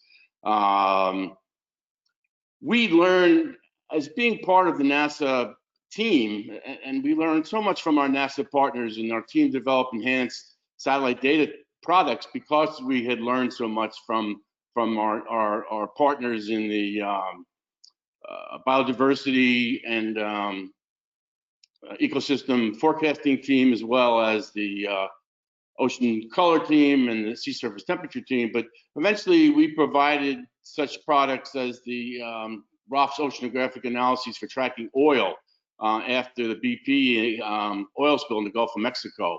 It allowed people to track the distribution of oil and water that wasn't being tracked by the Coast Guard. So we also provide and continue to provide information on red tides and cyanobacteria around the state of Florida and its transport through nearby states. And we were able to monitor just a few years ago water coming out of St. Lucie Inlet going all the way up to North Carolina using ocean color satellites. As a private company, I've been funded as a principal investigator in NASA 3 times since 2001. So this allowed us as a private company to pay for salaries for people, pay for student salaries, and be involved in other researchers. So it's been really, really an educational experience for me, as well as providing a competitive advantage of being involved in NASA technology. Currently, I'm involved in biodiversity observation networks, MBON, with Frank Mueller-Carter as the PI from University of South Florida. This involves observing changes in biodiversity for the national marine sanctuaries and the importance of healthy and biodiverse communities that provide ecosystem services. I have to give kudos, and as I quickly will end here, to people that I've worked with over the years that have really helped us, in being that we were private industry coming into national science. to thank Jack Kay, Woody Turner, Paul Bontempi, Lawrence Friedl, and Maury Estes. These are all people that taught us the importance of friendly, non-competitive, collaborative networking. So I'll end it with that. Thanks, Mitch. You're really a role model for everyone else to see how much you've been engaged and all that you've been able to do. Next up is Chris. Aloha, I'm Chris Chiesa, Deputy Executive Director at the Pacific Disaster Center. We're headquartered in Kihei, Maui, Hawaii. I'm speaking with you today from Michigan's Upper Peninsula. PDC, I guess in spite of our name, Pacific being our first name, in spite of that name, we really have a global audience, a good global partnership, and fundamentally help to increase disaster management capacity, hopefully enabling more effective decisions and actions and policies around the world. We primarily do this through innovative information, science, and technology applications and solutions. We've been doing this for almost 25 years with the help of many international, national, and local partners. Personally, I've been with the center for just over 18 years. NASA is, in fact, one of our oldest partners, dating back nearly to our inception. We operate, we then and now continuously have operated under what's called a cooperative agreement between the University of Hawaii and the U.S. Defense Department. We support their humanitarian assistance and disaster relief mission, or HADR as it's sometimes referred to. In short, the work that we're currently doing with NASA is helping us to fill some really important information gaps in our disaster monitoring, early warning, and decision support program area. We operate an all hazards platform called Disaster Aware, and many of you may be familiar with our Disaster Alert mobile app. We have more than 2 million people using it, or our web application, which is called EMOps. And that's used by nearly 10,000 disaster management professionals around the world. If you are not familiar with either of these applications, or DisasterWare generally, just go to pdc.org and click on Tools and Apps in the banner bar, and you'll get information and links on how to download the app or get accounts on the system. Very briefly, Disasterware allows our users to visualize and analyze what we think is one of the most comprehensive collections of curated and authoritative data spanning hazards, disasters, risk, and vulnerability. It allows the users to customize the hazard notifications that they receive for their locations of interest, and that can even include mobile assets. So you can track vehicles or planes or ships and keep them out of harm's way for a whole range of hazards. I think we've got about 18 different types of hazards that are represented in the system right now, and at various severity levels. One of our challenges, and this is really, I guess, coming to what we've been doing with NASA and why I'm here today, is being able to locate a reliable global source of landslide and flood hazard data. Unlike hazards, the earthquake hazard, tropical cyclone hazard, even volcano hazards, which are well monitored through global networks of sensors and observatories in some cases, or partnerships, landslide and flood hazards are not detected nor reported nearly as reliably, consistently, timely. So we've been working with David Green, who I think most of you saw earlier, a few minutes before our panel started, and what's called the A37 program, along with two different PIs, two different program areas, Dahlia Kirschbaum, who heads up a landslide activity, and Maggie Glasgow, who heads up a flood activity. And we're part of the team. My colleagues and I are part of the team. We are working both on the algorithm, but primarily the detection and severity classification algorithms, but primarily to bring that data into the disaster-aware environment so that in turn we can share that with the millions of people that are using our applications. We're hoping that and expecting really that at the end of this current program that we'll be able to automate our monitoring and notification of users to those hazards right now. I mean, just to sort of compare it with status quo, we rely on going to certain websites and certain news organizations to look for those floods and hazards, especially when they happen, floods and landslides, especially when they happen in less populated, more remote locations, extremely well suited for remote sensing applications. Thank you. Great, thanks, Chris, and thanks everyone for your sharing on your experiences. I wanted to ask Tanner and Lexi to reflect on before they ran into Develop and how they were thinking about these issues, both in the salt marsh and in the energy resiliency. Before you had satellite information or working with Develop, how were you approaching those decisions? And can you say or see yet, I know you're kind of on the journey, how Earth observations are really going to play out and be helpful in your future? So maybe I'll ask Tanner to go first and then Lexi, just briefly. Sure. Yeah, I think there's two things that come to mind for me. One is that, like I mentioned, we have a lot of salt marsh, and it's a particularly challenging environment for field work. Getting out in that is not always easy, and it's obviously a lot of marsh to cover. So monitoring in the field, and this is not necessarily unique to our project, but obviously the scale at which you can monitor the environment with remotely sensed data is a huge plus. So we have a lot of in the field monitoring going on, but obviously we can't be monitoring the entire thing. And so what we can do is tie field data and these intense field programs to our to this Earth observation data. And so I think that's our next step, and that's where we see a lot of value, is being able to take what we're seeing in the field, tying that to the Earth observations, and then coming up with a plan to monitor ongoing. And so the second piece of that is is monitoring through time, and able to see, in time steps what's occurring.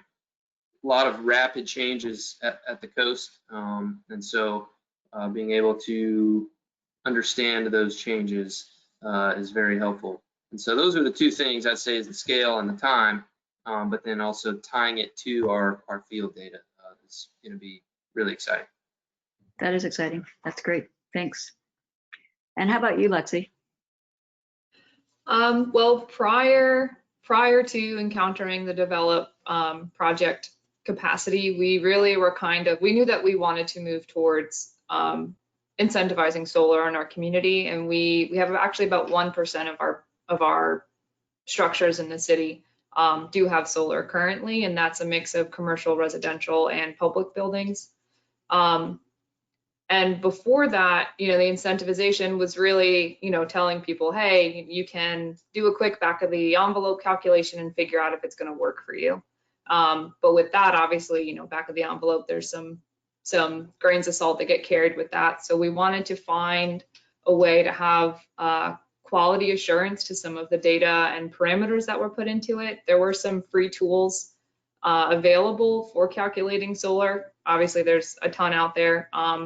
It's hard to see what parameters go into those kinds of calculations. So by working with NASA Develop, we were able to collect that information so that when we do approach, whether it be business owners or property owners in general, saying, hey, this is what our tool says is available to you, and then going from there, because a lot of the decision making for individuals has to do with finances and how the money plays out and if it's worth their investment. Additionally, we are so small that the added capacity and expertise really, really kind of helped us. we're just too small of an office to kind of do all of these higher level analyses. We do have a number of vulnerability and resiliency assessments from the past, which was able to help the team kind of work their way through it. But the assessment of the LiDAR data that we acquired from USGS really is what made it really appealing and applicable for us. And then additionally, we were able to get some visualizations out of the work, and that is a big part of us approaching our landowners and saying, hey, this is what we think you could be able to produce. You know, here are there's tons of local solar vendors, so it really kind of gave us more of a leg up in terms of approaching some of our individual property owners and getting them on board with solar where we can. That's great. Thanks, Lexi. So I wanted to turn to Mitch and ask, as a member from the private sector, you know, NASA would love to work more with private sector. I would say that we haven't cracked that nut yet of like, how do you speak private sector and really attract and provide the value? So so the question to you is kind of twofold, like, what would your advice be to other private sector, and what would your advice be to NASA to attract private sector? Well, first of all, 2 minutes is not enough, and I would say to all my colleagues in the private sector, to get involved in NASA, you're going to use it to your competitive advantage. It's going to improve your science. It's going to improve your products. For example, in a capitalistic sense, as a businessman, I use the NASA ocean color data and sea surface temperature data to improve our products that we sold to the public. The ocean color data, particularly MODIS, gave us a distinct advantage, competitive advantage over other companies providing not only that we're only providing sea surface temperature. We learned how to use the MODIS data long before it became really openly and operationally to the public. However, even though this was these both Terra and Aqua were experimental satellites, we learned to manipulate the data and fuse the data together to composite them long before the public was able to do this. We never published it because it was to our competitive advantage not to. However, because we were funded by NASA, we provided the science results that were published in peer review journals. And even now, we've learned how to, using the NASA technology, understanding the sensors in particular, how to combine the MODIS data with the VIIRS data, and now also with the ESA Sentinel data. So as I said before, we used it to the NASA Earth Science program to improve our science, improve our products. In a broader sense, I think you learn as a businessman to understand the science that NASA is doing, but I think also we provided input to NASA to let them see how we thought as businesses, particularly in applied science, because applied science is, while we understand the importance of basic science, we always in private sector are looking how to develop products from the science that is being developed. And we worked on, personally worked on 3 different projects that did create products that was a technology transfer to government industries. And then as I traveled around the world in different private travel to put this technology transfer to other countries and other nations and other people. So I think I guess that would be my short answer. That's great. Yeah, thanks, Mitch. And I'm sure we'd be interested in your longer answer as well. So I'm sure you've talked with Woody and others about it. So thanks. So the next question is to reach into Chris. So, you know, from a CDC perspective and a Pacific Disaster Center perspective, you work at a slightly different scale and different kinds of problems. But, you know, diversity and inclusion, very much in the topic of the United States these days and across the world. You know, diversity of thought also leads to innovation and new ideas. So could you think about how working with NASA and perhaps a different way of thinking than you're used to, how that's inspired maybe new applications or new methods or even just new ways of approaching problems? So I'd ask Reach first and then to Chris. Thanks. Yeah, sure. That's a very interesting, or I could reminisce some of our interactions with NASA folks on that. So I guess, like, when we work with NASA Applied Sciences, we always see that as a learning opportunity for knowing more about remote sensing and earth science data projects. So when we sort of approach a problem, or when we present a problem, we come at it from a health standpoint, and then having experts in there who know more about, remote sensing and earth science, you always get their perspective, which is invaluable.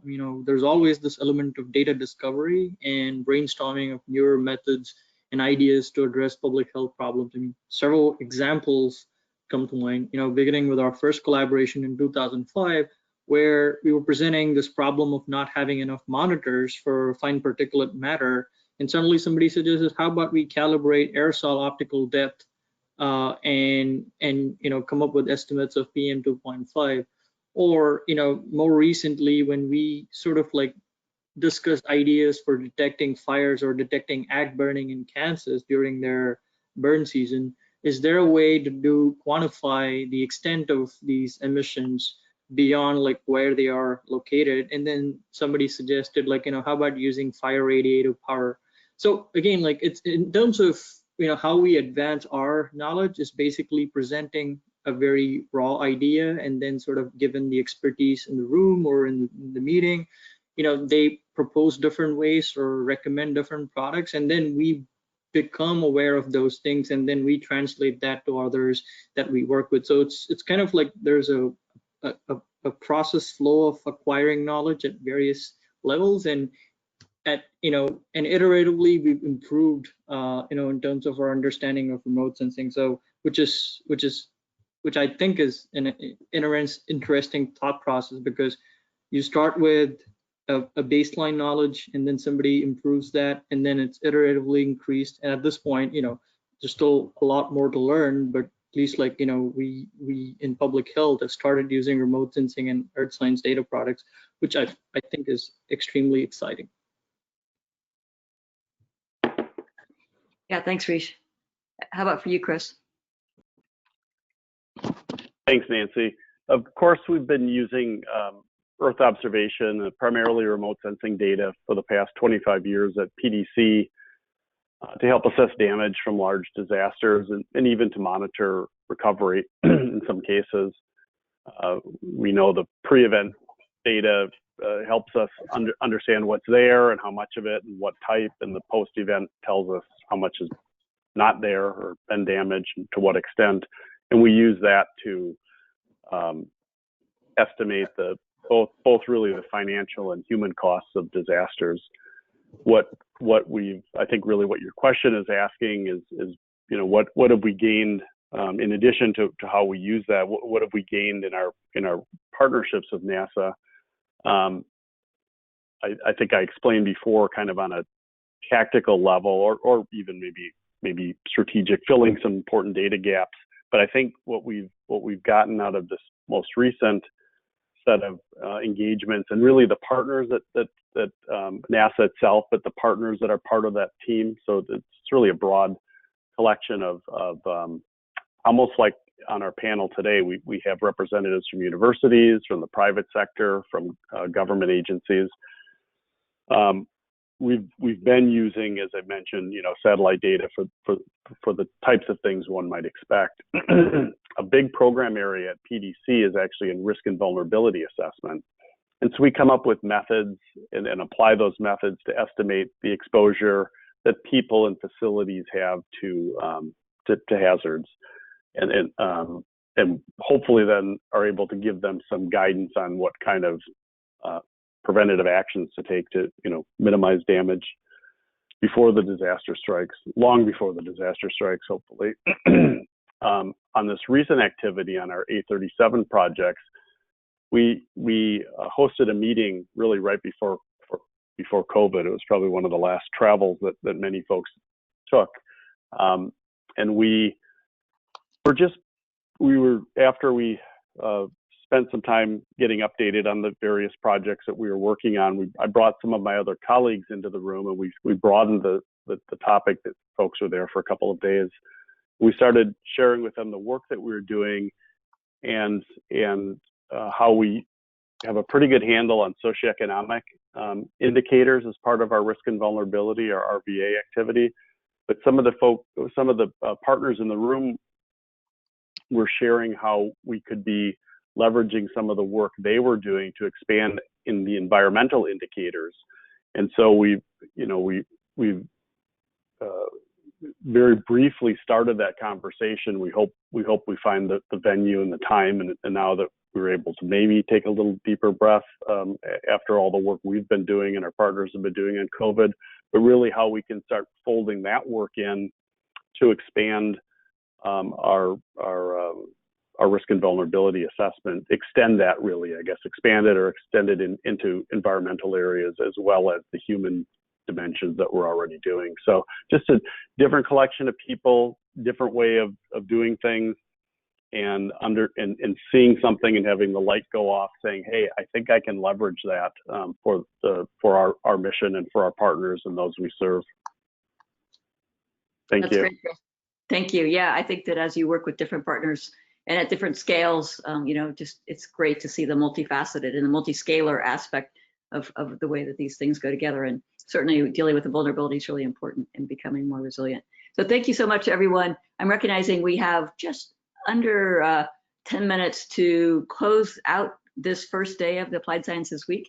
And there will be a couple of closing remarks. So I'm just going to ask you, as you know, that the more than 240 people that are listening to you right now, many of them are still in university or early career and are starting out their careers. So the question would be, what's one thing, I know you could probably go on for a long time, but like if you were to think back to when you were, just finishing school and thinking about life, and careers and Earth observations, what's one thing that maybe these, the folks that are listening to you might benefit from?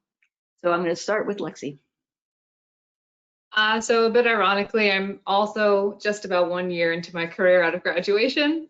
So bear with me if my advice is a bit more of a blanket statement than really a deep internal reflection. The two things that I really can't stress enough that I've learned in the past year with our development is that it has to be sustainable and it has to involve community conversation. And community conversation comes in a lot of different shapes and forms. The sustainable aspect does come from those Earth observations and understanding what your community looks like from a literal and figurative 30,000 foot view.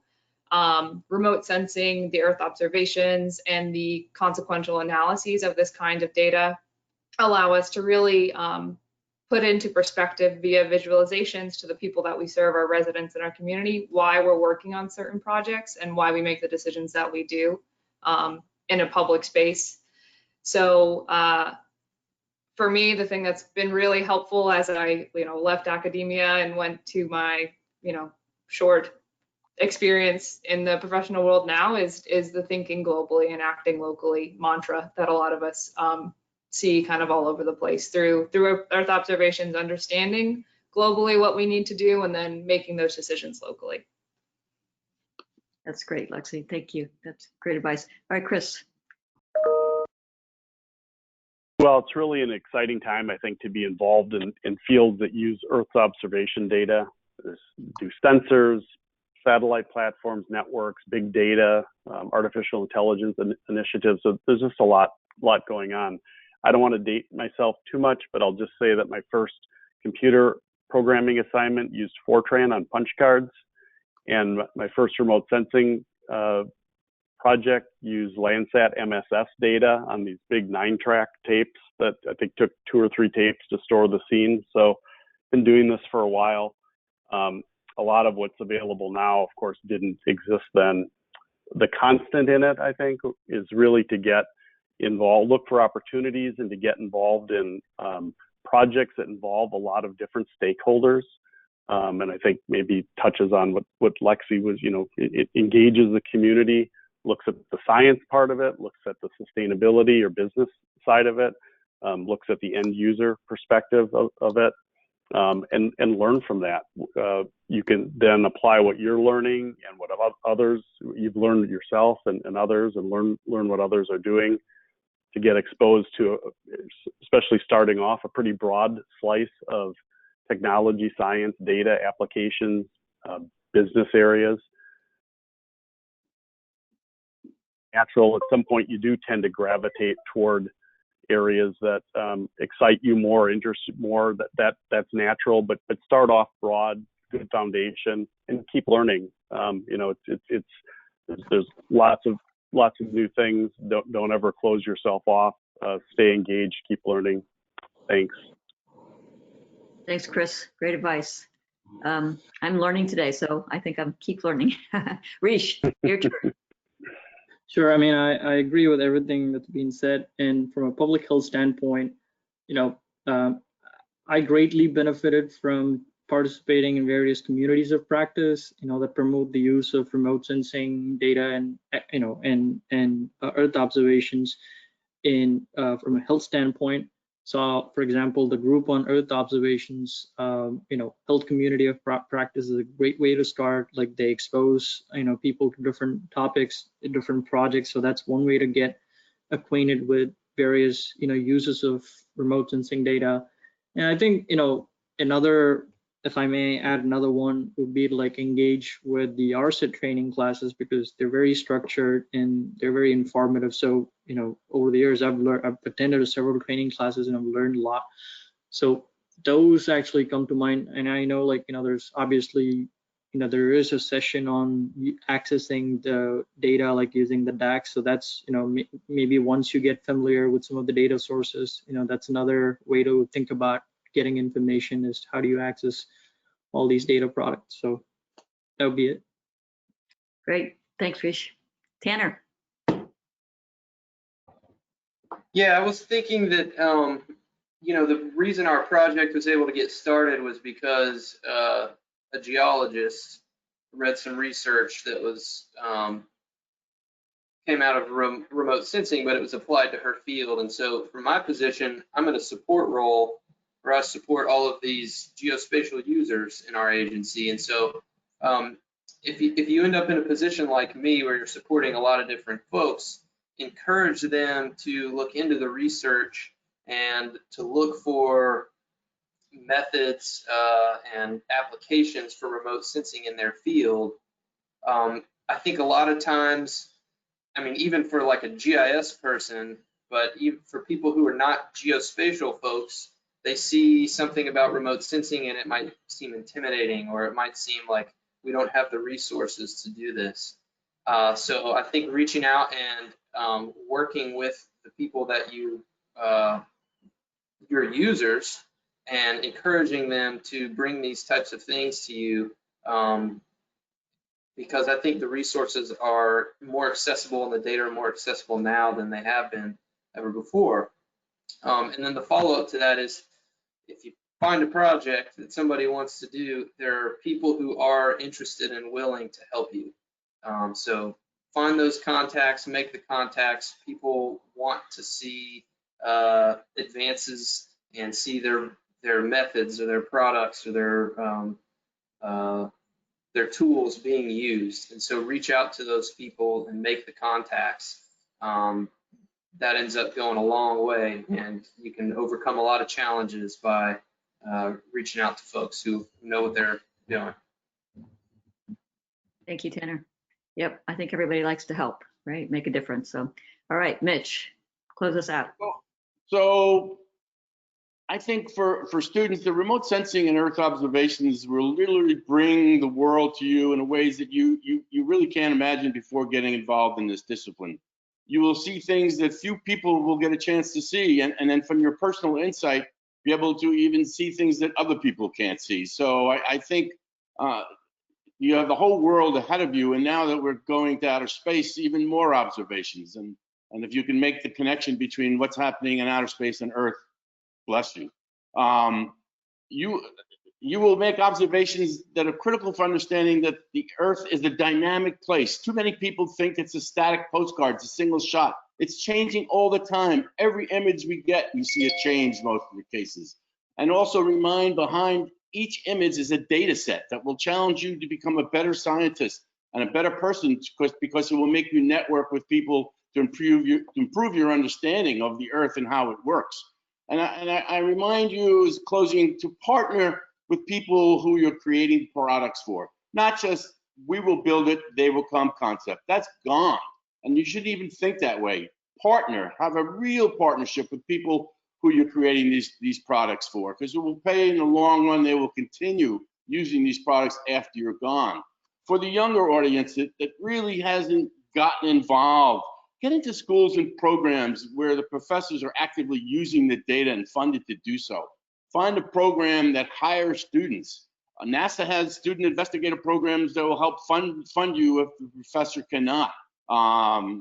You do need that senior person to be part of your grant. But remote sensing is a tool, remember. It helps you find those answers. So at school, if you can't find a paying job with remote sensing or Earth observations, then find a way to volunteer. Simply make an appointment with a professor that you think you would like to work with and ask to volunteer.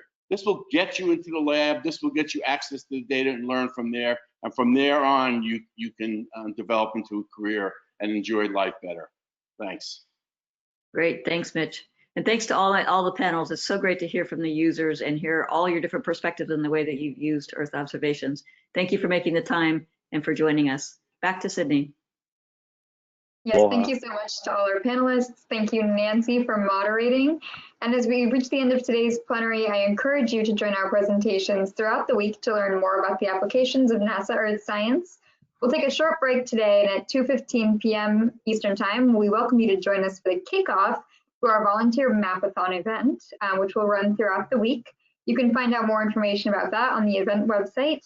But for now, I'm pleased to introduce Sandra Kaufman, Deputy Director of NASA's Earth Science Division, and Lawrence Friedl for our closing remarks today. Thank you. Hi, everyone. I am Sandra Kaufman. I am the Deputy Director for the Earth Science Division.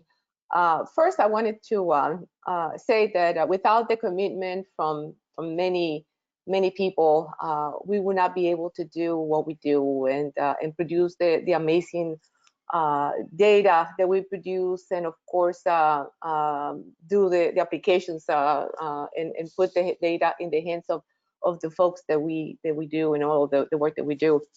But we have to really think about who's the ultimate customer really for our data and why, and especially in these times of COVID and in these times of unrest, civil unrest that we are experiencing.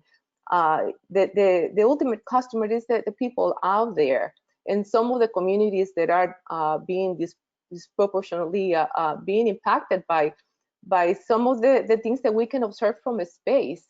And if you think about it and put yourself on some of these communities in their shoes, and think about that the efforts and the work that we do can improve in some level the lives of these people in some communities out there, and improve the resilience. It is, I think, if we can even improve one little community out there, I think that our job is successful. So always think about the efforts that we do contribute so much to the world and many populations out there that really need it. So I'm going to turn to the students and just for a couple of last words, and it's a more personal type of advice that I want to give them as you continue your career and as you continue your life. That none of us were born learned. None of us we all had to learn many things along the way, and I venture to say that most of you are here participating in Applied Science this week because you had a dream originally that actually pulled you and pulled you out of your comfort zone so much that you're here and you're participating and working with us. And so at some level you did take responsibility for your own life because you figured out that if you did not, someone was going to do it for you, and their choices were not going to be good for you. So I thank you for being here and for having that dream, and for having that dream that what you do is going to improve the world so much more. So I invite you to stay the course and be committed and persevere through everything that life and all the obstacles that life is going to throw at you, because life is going to throw many curves, and your job is not to fall and stay down, but to pick yourself up and dust yourself up and continue with your life and your career and your efforts, because what you do adds tremendous value to the world. And just a couple more things. First, I heard Chris said, well, I've been out of my career only for 1 year, but you know, being a mentor is important. And you know, so find mentors and being a mentor. The relationship of mentor-mentee is important, very important. So please find mentors. If you don't have mentors, find a couple, and the more different they are than you, the better. And also be a mentor to somebody who's coming up the pike. And mentors, the best ones that I have had are the ones that don't tell me what to do, but help me find my path. And last, please continue to attract and retain more women and minorities in the STEM workforce. And we need to understand our communities, and we need to understand our people, and sometimes you know, having individuals who understand those communities helps you know, work with those communities as well, but also together that we can build a better world and have different perspectives, and improve the work that we do and continue with the amazing efforts that we have. So I'm going to stop there and hand over the mic to Lawrence. Thank you so much for letting me give you a few pep talks here, a few words. Great, thank you, Sandra. Those are fantastic. I really appreciate it. And so we're at the end of day one, and what a fabulous start to the 2020 Applied Sciences Week. Thanks to everyone. We heard a little bit about Earth observations. We heard about the Earth as a system, and we also heard about the service of the Applied Sciences program.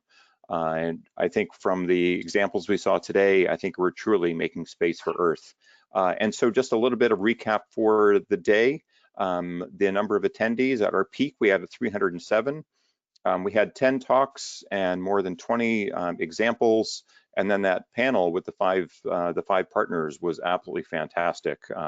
In addition to hearing some examples, I was also glad that we heard about a number of challenges and some of the struggles that people had in the projects, because I think that's part of it as well.